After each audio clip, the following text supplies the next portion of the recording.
एक बार फिर से स्वागत है आपका हमारे यूट्यूब चैनल सैम एकेडमी पे। आज हम लोग 11th क्लास के झारखंड एकेडमिक काउंसिल के कुछ सेट्स वगैरह देखेंगे, वो भी ज्योग्राफी के। ठीक है, कल हम हिस्ट्री का देख चुके थे। आज उसी टाइप से हम लोग ज्योग्राफी का देखेंगे, यानी कि भूगोल का देखेंगे। ठीक है, तो इसमें भी हम लोग मल्टीपल चॉइस के 40 क्वेश्चन को क्लियर करेंगे, जो कि बहुत ही इंपॉर्टेंट है एग्जाम के लिहाज से। ठीक है, तो उसकी तैयारी के लिए बहुत ही ज़रूरी क्वेश्चंस। तो पहला क्वेश्चन कह रहा है, ज्योग्राफी शब्द का सर्वप्रथम प्रयोग किसने किया था। ठीक है, ज्योग्राफी यानी कि भूगोल जो शब्द है उसका प्रयोग सर्वप्रथम किस विद्वान ने किया था, तो वो था इरेटोस्थनीज। ठीक है, ऑप्शन नंबर सी हो जाएगा इस प्रश्न का।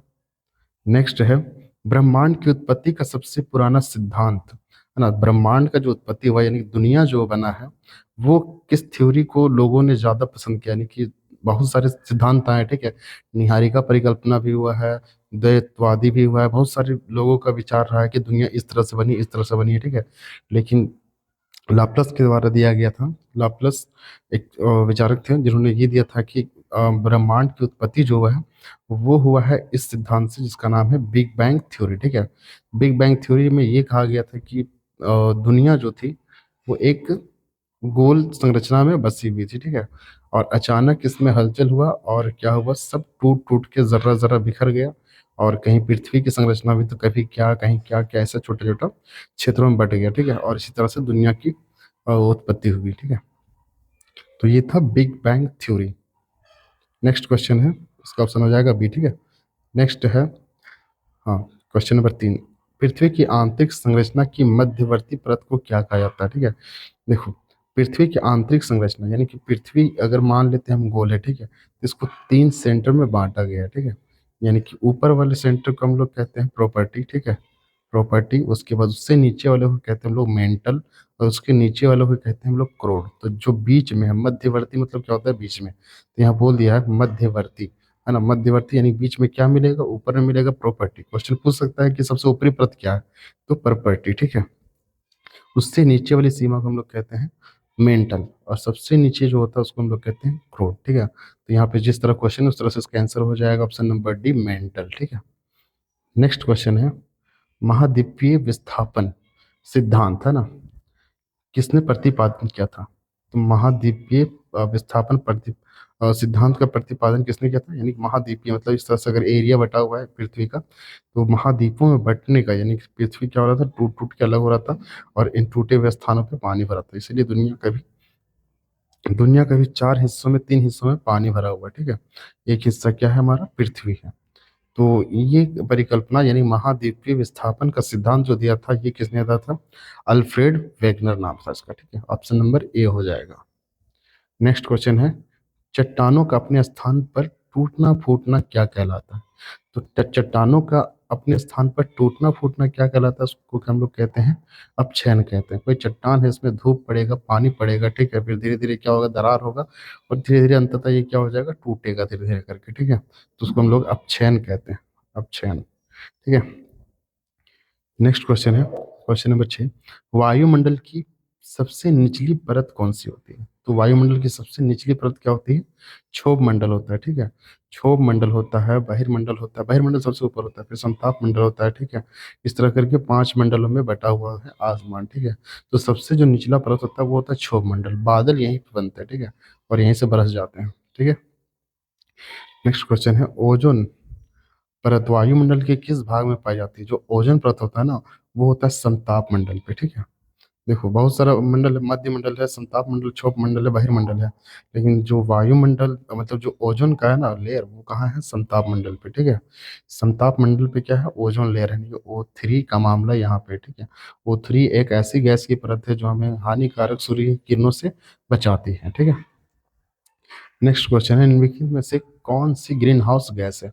तो ग्रीन हाउस गैस का कॉन्सेप्ट अभी तक क्लियर अगर नहीं हुआ तो अभी कर लो। ठीक है, ये देखो, ये पृथ्वी है, बात समझो, ये क्या है, पृथ्वी है।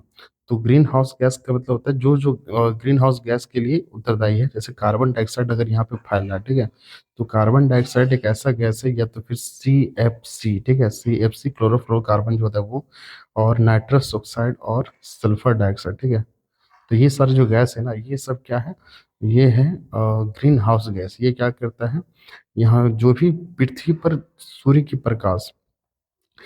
प्रकाश जब आता है तो वो अपने साथ लाइट यानी कि किरण, यानी कि रोशनी के साथ साथ टेम्परेचर भी लाता है, गर्मी भी लाता है, ठीक है।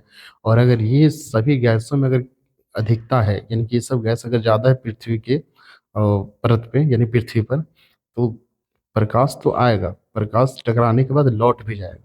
और अगर ये गैस अगर ज़्यादा है तो उसका जो उष्मा आता है यानी हीट आता है वो भी टकराने के बाद लौटता है। लेकिन अगर ये सब अधिक है तो ये सब लौटने नहीं देता है, ठीक है। तो विश्व उष्णन के लिए यानी कि पृथ्वी अगर ज़्यादा हीट हो रहा है ना, तो उसका कारण यही सब गैस है, ठीक है। तो इसका मतलब यही हुआ, निम्नलिखित में से कौन सी ग्रीन हाउस गैस है, तो ग्रीन हाउस गैस कौन हो जाएगा, कार्बन डाइऑक्साइड, ठीक है। कार्बन डाइऑक्साइड हो जाएगा। इसमें अगर CFC आएगा, CFC भी मार देना, ठीक है। इसके बाद अगर इसमें नाइट्रस ऑक्साइड आएगा तो वो भी हो जाएगा, सल्फर डाइऑक्साइड भी हो जाएगा। ये सारी गैस इसमें सम्मिलित है। नेक्स्ट है, महासागरीय जल की औसत लवणता कितनी है, यानी महासागर में जो है ना, महासागर महासागर का जो जल है, यानी यहाँ का जो पानी है H2O, और ये नॉर्मल जो हम लोग का मीठा जल है जो हम लोग यूज़ करते हैं वो पानी है, इसमें से लवणता का प्रतिशत किसका ज़्यादा है, तो इसमें लवणता का जो प्रतिशत है वो ज़्यादा तुम्हारा समुद्री जल में है, ठीक है। तो महासागरीय जल इसमें कितना पाया जाता है, 35%, यानी 35%। ऑप्शन नंबर बी सही हो जाएगा, जो लवणता बहुत ज़्यादा रखता है ये, ठीक है। नेक्स्ट क्वेश्चन है,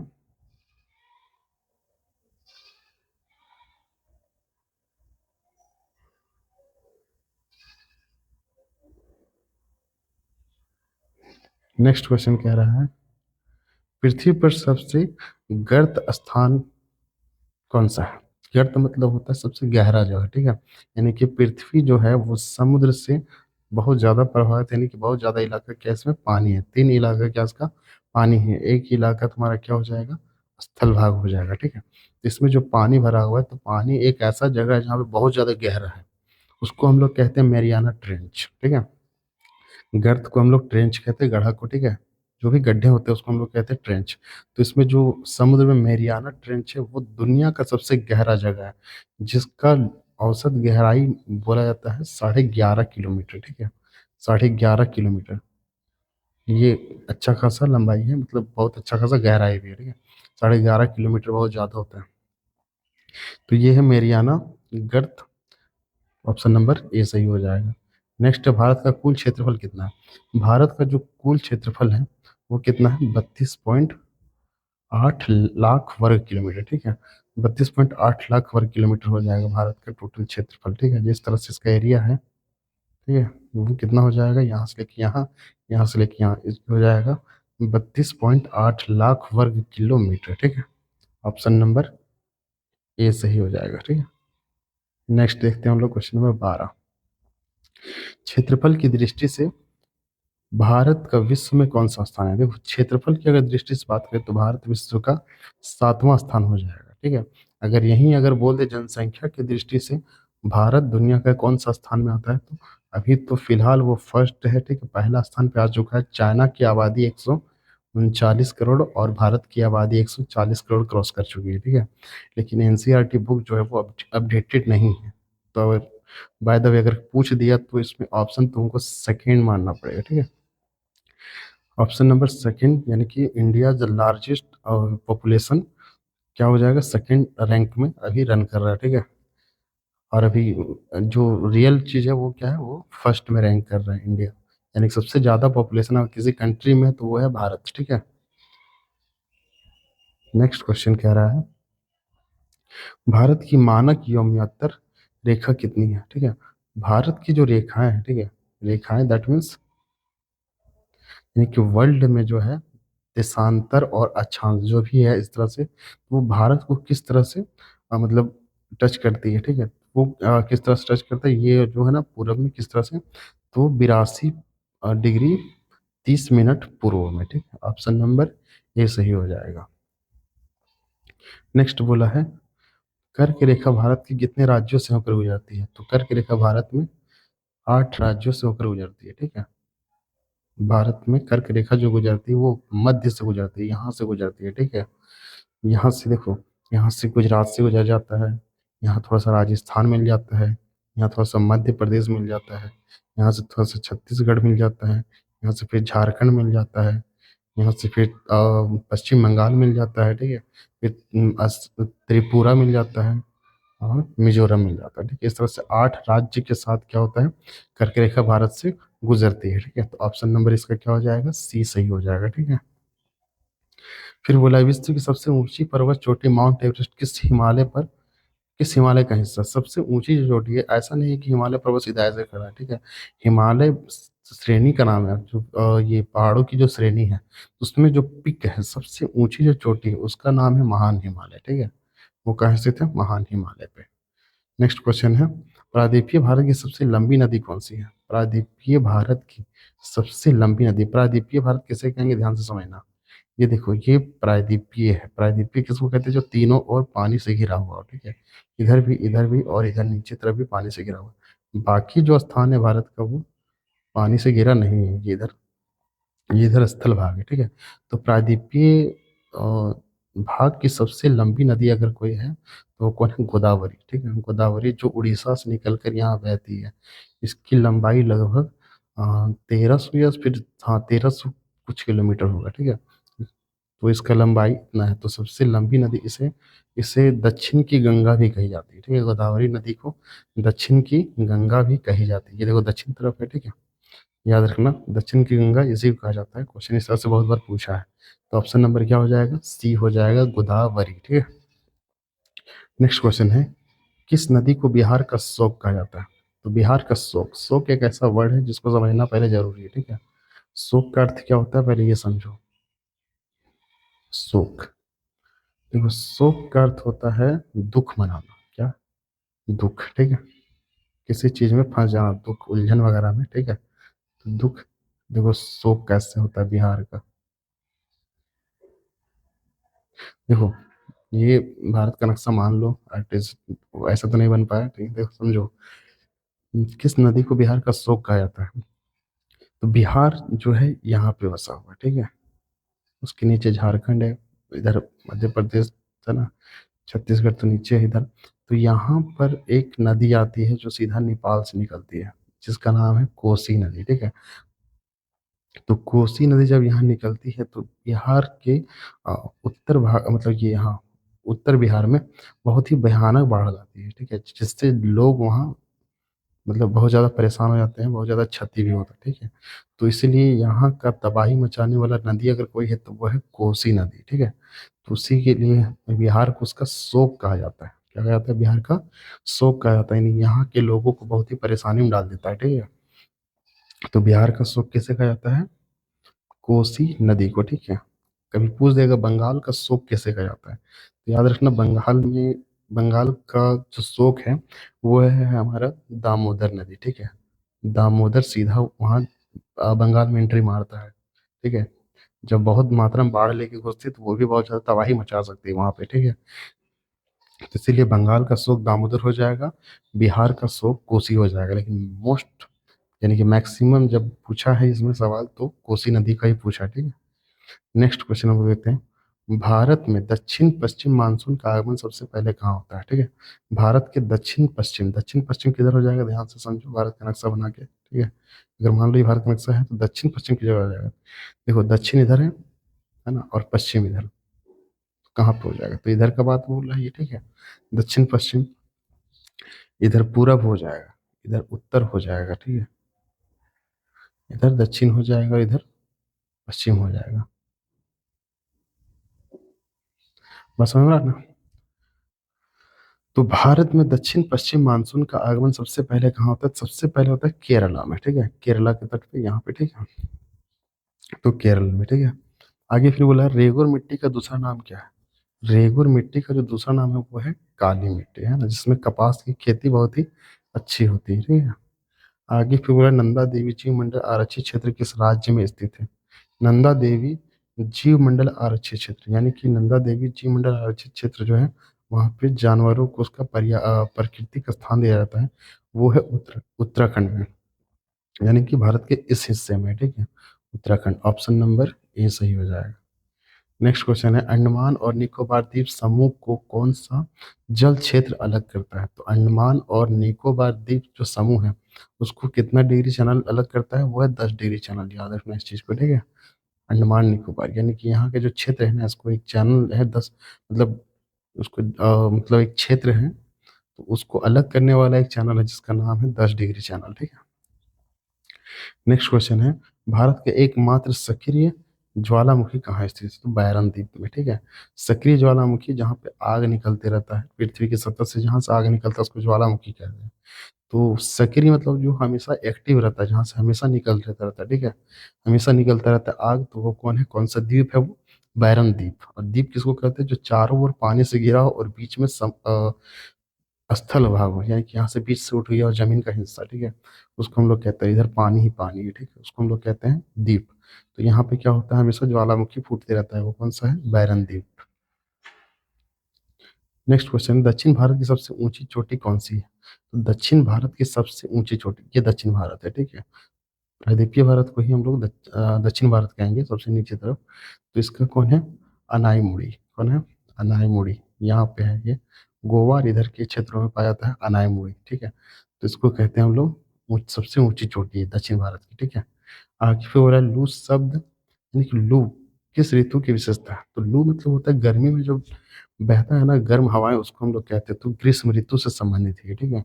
गर्म हवाओं को लू कहा जाता है। ऑप्शन बोल देगा कि ग्रीष्म ऋतु में लू किससे संबंधित है? तो गर्म हवाओं से, ठीक है। इस तरह से भी क्वेश्चन को घुमा सकता है, इसलिए बी प्रिपेयर, ठीक है। नेक्स्ट क्वेश्चन है, भारत के किस राज्य में वन का प्रतिशत सर्वाधिक है? तो भारत के किस राज्य में वन का प्रतिशत सर्वाधिक है, मतलब राज्य के हिसाब से सबसे ज्यादा वन कहाँ है? अब मान लो मध्य प्रदेश तो बहुत बड़ा राज्य है, और मिजोरम तो छोटा है, मिजोरम तो छोटा है, तो यहाँ पे ज्यादा जंगल नहीं है। लेकिन प्रतिशत में बोला है, राज्य में अगर बोल दिया है, इसके मुकाबले में मान लो यहाँ 100 पेड़ है और यहाँ 60 पेड़ ही है, तो इसी में जंगल ज्यादा है, क्योंकि ये छोटा राज्य भी है और यहाँ ज्यादा पेड़ हो गया उस मुकाबले में, ठीक है। तो यहाँ क्या हो जाएगा? मिजोरम। मिजोरम क्या हो जाएगा? यहाँ पे सर्वाधिक प्रतिशत है किसका? जंगल होगा, ठीक है, एज अ राज्य, ठीक है, एक स्टेट के कंपेयर में, ठीक है। फूलों की घाटी उत्तराखंड, ठीक है। फूलों की घाटी कहाँ पे पाया जाता है? उत्तराखंड पे। फूलों की घाटी बहुत ही प्रसिद्ध है, अगर कभी जाओ उत्तराखंड तो देखो, बहुत अच्छा लगेगा। नेक्स्ट है, किस मिट्टी में जल धारण करने की क्षमता अधिक होती है? मतलब कौन सी ऐसी मिट्टी है जहाँ पे जल सोखने की क्षमता अधिक रहता है, मतलब जल बहुत दिनों तक उस पर टिका रहता है, तो वो कौन है? काली मिट्टी, ठीक है। काली मिट्टी में जल बहुत ज्यादा दिनों तक रहता है, जिसमें कपास की खेती बहुत अच्छी होती है। ऑप्शन नंबर बी सही हो जाएगा इसका, ठीक है। नेक्स्ट है, भारत की सबसे ऊंची चोटी कौन सी है? तो भारत की सब, अच्छा भारत नहीं, झारखंड। झारखंड की सबसे ऊंची चोटी, ये तो हम लोग 2 घंटे 3 घंटे में नाप दिए थे। ये लगभग 1300, 1350 शायद, हाँ 1350 मीटर ऊंचा है, ठीक है। और अगर ऐसे चढ़ोगे स्टेप बाय स्टेप सीढ़ी टाइप से, ठीक है, तो तुमको लगभग 15 से 16 किलोमीटर चलना पड़ेगा, ठीक है। जो कि हम लोग 3 घंटा लगभग लगा था, हम लोग चढ़ गए थे, ठीक है। तो पारसनाथ जो कि गिरिडीह जिला में स्थित है झारखंड के, ठीक है, डुमरी ब्लॉक में, ठीक है। तो ये क्या हो जाएगा? झारखंड की सबसे ऊंची चोटी क्या हो जाएगा? पारसनाथ, ठीक है, ऑप्शन बी। नेक्स्ट, झारखंड की कौन सी नदी बंगाल का शोक के नाम से जानी जाती है? देखो फिर आगे वही बात बोले थे, बिहार का शोक कोसी हो गया, और झारखंड का जो शोक, झारखंड की कौन सी नदी है जो बंगाल का शोक होता है? तो वो है दामोदर, ये सीधे जाके बंगाल में गिरती है, ठीक है। तो वो बंगाल का शोक हो जाएगा क्या? दामोदर नदी। ऑप्शन नंबर बी सही, ठीक है। अब 30 नंबर का क्वेश्चन है, स्वर्ण रेखा नदी का उद्गम स्थल कहाँ है? तो स्वर्ण रेखा नदी जो है वो जो रांची जिला से बहता है, वो कहाँ है? छोटा नागपुर पठार, यानी कि जगह का नाम है वहाँ पे नगड़ी, नगड़ी से निकलता है, जो छोटा नागपुर पठार में स्थित है। स्वर्ण रेखा नदी यहाँ से निकलता है, ठीक है। ऑप्शन नंबर ए सही। नेक्स्ट क्वेश्चन है, हुंड्रो जलप्रपात किस नदी पर स्थित है? हाँ, तो ये इसी नदी पर स्थित है, ठीक है। स्वर्ण रेखा नदी पे ही क्या है? हुंड्रो जलप्रपात स्थित है। जलप्रपात मतलब वाटरफॉल, ठीक है, जहाँ से पानी गिरता है ऊपर से, बहुत सुनहरा दृश्य दिखता है, उसी को हम लोग कहते हैं जलप्रपात। तो हुंड्रो जलप्रपात कहाँ है? स्वर्ण रेखा, ऑप्शन बी। नेक्स्ट है, भारत में सबसे अधिक वर्षा वाला स्थान मौसिनराम किस राज्य में है? तो मेघालय, ठीक है। सबसे पॉपुलर यानी कि हर दिन वहाँ बारिश होने वाला, 2 से लेकर 4 बजे तक के बीच में, सेकेंड हाफ में हो जाता है बारिश, ठीक है। भारत में सबसे अधिक वर्षा वाला मौसिनराम किस राज्य में? तो ये जगह का नाम है मौसिनराम, और वो किस राज्य में है? तो वो है मेघालय में, ठीक है। मेघालय में। ऑप्शन नंबर बी सही। नेक्स्ट है 33। वायुमंडल में सर्वाधिक मात्रा में पाई जाने वाली गैस कौन सी है? सबसे ज्यादा पाया जाने वाला गैस क्या है? सबको पता होगा, नाइट्रोजन। 78% नाइट्रोजन पाया जाता है, ठीक है। Nitrogen gas. और ऑक्सीजन का प्रतिशत है 21, ठीक है। बहुत ज्यादा ही गैस पाया जाता है नाइट्रोजन। नेक्स्ट क्वेश्चन है, ज्वारीय वन यानी कि मैग्रो वन मुख्य रूप से कहाँ पाए जाते हैं? तो सुंदरवन डेल्टा में, ठीक है। मैग्रो वन यानी कि जो शंकुधारी पौधे होते हैं ना, ऐसे करके, वो सब, ठीक है, वो सब कहाँ पाए जाते हैं? तो सुंदरवन डेल्टा में। ऑप्शन नंबर बी सही हो जाएगा, ठीक है। Question number 35। भारत की स्थलीय सीमा कितने देशों को छूती है? तो भारत की स्थलीय सीमा जो है वो 7 देशों को छूती है। ध्यान से देखना, ठीक है। ये भारत है, अगर मान लो ये भारत है, तो ये पाकिस्तान को छुएगा इधर से अफगानिस्तान को छूता है, इधर से चाइना को छूता है, यहाँ नेपाल और यहाँ भूटान। कितना हो गया? 1 2 3 4 5 6 हो गया। और इधर एक बांग्लादेश, ठीक है, बीचों बीच यहाँ। तो ये 7 देशों को छूता है, ठीक है, भारत की स्थलीय सीमा। बाकी जलीय सीमा तो कोई देश को छूती नहीं इधर नीचे, ठीक है। आगे फिर बोला है, पृथ्वी के आकार को क्या कहा जाता है ना? पृथ्वी के आकार को जियोड़ कहा जाता है। क्या कहा जाता है? जियोड़। और यहीं से निकला है ज्योग्राफी, जियोड़, ठीक है। जियोड़ से ही निकला है ज्योग्राफी, यानी कि भू आब। हिंदी में इसको भू आब कहते हैं। ऑप्शन नंबर सी सही, ठीक है। आगे वाला, नर्मदा नदी किस घाटी से होकर बहती है? नर्मदा नदी, याद रखना। देखो, भ्रंश घाटी किसको कहते हैं बता रहे हैं। देखो, ये है भारत, ठीक है। तो ये मध्य प्रदेश यहाँ है, ठीक है। नर्मदा नदी का उद्गम स्थल अमरकंटक, मध्य प्रदेश के एक ऐसे मंदिर से है, ठीक है, जहाँ से ये बहती है ऐसे करके। यानी कि इसका इलाका इस तरह से तुमको मिलेगा, ऐसे करके एकदम पूरा धंसा हुआ क्षेत्र, जो दोनों तरफ से सपाट और बीचों बीच में बहे, एकदम पूरा एकदम डाउन फॉल होता है, ठीक है। इधर ही नीचे नीचे पे बह जाता है बहुत कस के, दोनों तरफ से पहाड़ी, बीच का रास्ता में ऐसे। तो सबसे ज्यादा तेज बहने वाली भी नदी यही है। सबसे ज्यादा सुनहरी नदी भी इसे कहा जाता है, ठीक है। जो कहाँ से बहती है? भ्रंश घाटी से होकर बहती है ना। भ्रंश घाटी से होकर बहती है, रिफ्ट वैली इसको कहते हैं इंग्लिश में, रिफ्ट वैली। यानी कि ऑप्शन नंबर बी सही हो जाएगा, भ्रंश घाटी, ठीक है। नेक्स्ट क्वेश्चन है, प्रोजेक्ट टाइगर कब शुरू किया गया था? ठीक है, देखो, भारत में जानवरों का संरक्षण के लिए सबसे पहले संरक्षण के लिए जाना जाता है बाघ। और बाघ का संरक्षण शुरू हुआ था 1973, यानी कि 1973 में बाघों का संरक्षण के लिए प्रोजेक्ट टाइगर शुरू किया गया था। और 1972 में अ, वन्य प्राणी को बचाने के लिए ये शुरू किया गया था, वन्य प्राणी बचाओ अभियान, ठीक है। यानी कि जानवरों को बचाने का अभियान शुरू किया गया था 1972 में। और स्पेशल अगर बोलेगा टाइगर के लिए रिजर्व कब किया गया था, ठीक है, तो वो कब किया गया था? 1973 में। ऑप्शन नंबर बी सही हो जाएगा, ठीक है। मिट्टी के कटाव यानी कि सॉइल इरोजन को रोकने के सबसे अच्छा उपाय क्या है? यानी कि मिट्टी को कटाव को रोकने के लिए हमको क्या करना चाहिए? अच्छा, सबसे अच्छा उपाय क्या है? मिट्टी के कटाव को रोकने का सबसे अच्छा उपाय क्या है? देखो क्या है, हम लोग कैसे करेंगे? वानिकीकरण। क्या करेंगे हम लोग? वानिकीकरण, यानी ऑप्शन नंबर बी, यानी कि वन लगाएंगे, ठीक है। पृथ्वी है, मिट्टी है, यहाँ पे हम लोग पेड़ लगाएंगे, तो पेड़ क्या करेंगे? इसका जड़ मिट्टी को पकड़ के रखेगा, बारिश भी होगा तो बहेगा नहीं, ठीक है, मिट्टी। यानी कि मिट्टी कटाव को रोक देगा, ठीक है।